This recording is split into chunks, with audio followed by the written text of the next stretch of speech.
বিজেপির থেকে একজন, তৃণমূলের থেকে একজন, আর সিপিএম এর থেকে একজন, তারাই ছিল। এবার তারপরে ওরা এসছে। এবার আমি আগের দিন এগুলো নোট ডাউন করছিলাম। আমার যেহেতু ওই পার্ট নাম্বারটা অন্য কারোর কাছে আছে বলে আমি সবার নোট ডাউন করছি। আমি কেন নোট ডাউন করবো? পেছনে থেকে উল্টোপাল্টা বলছে, অন্যদেরকে বলছে করবে না, ওনাকে বলছে আপনি ওকে লিখতে দেবেন না, করতে দেবেন না, ওনাদেরও ডিস্টার্ব করছে। আমি এতজন লোক এসছে কেন এখানে? না আপনি এসছেন বলেই ঝামেলা হচ্ছে।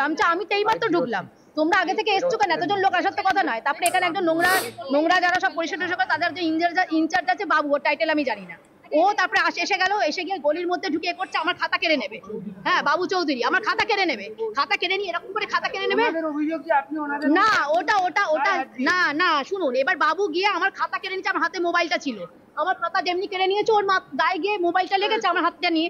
আমি যে মোবাইলটা লাগার সাথে সাথে ও একটা ঠাস করে আমার গালে চড়, অনেক ছোট আমার থেকে, আর ও হাত দেবেই বা কেন গায়ে? হ্যাঁ, টেকটাউনের খবর, বিজেপির মহিলা বিএলএটুর অভিযোগ তাকে কষিয়ে থাপ্পড় মেরেছেন তৃণমূলের পুরুষকর্মী।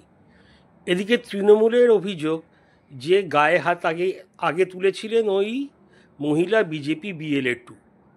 এখন সেই মহিলা বিএলএটু ছিলেন একা, তার সামনে ছিল প্রচুর পুরুষ তৃণমূল কর্মী এবং মহিলা তৃণমূল কর্মী।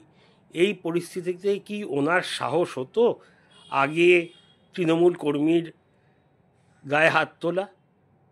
এটা বিচার আপনিই করুন। আমার তো মনে হয় না যে মহিলা বিজেপি বিএলের এতটা সাহস হতো। কে কাকে আগে থাপ্পড় মেরেছে আপনারাই ভাবুন, কোনো ভিডিও নেই।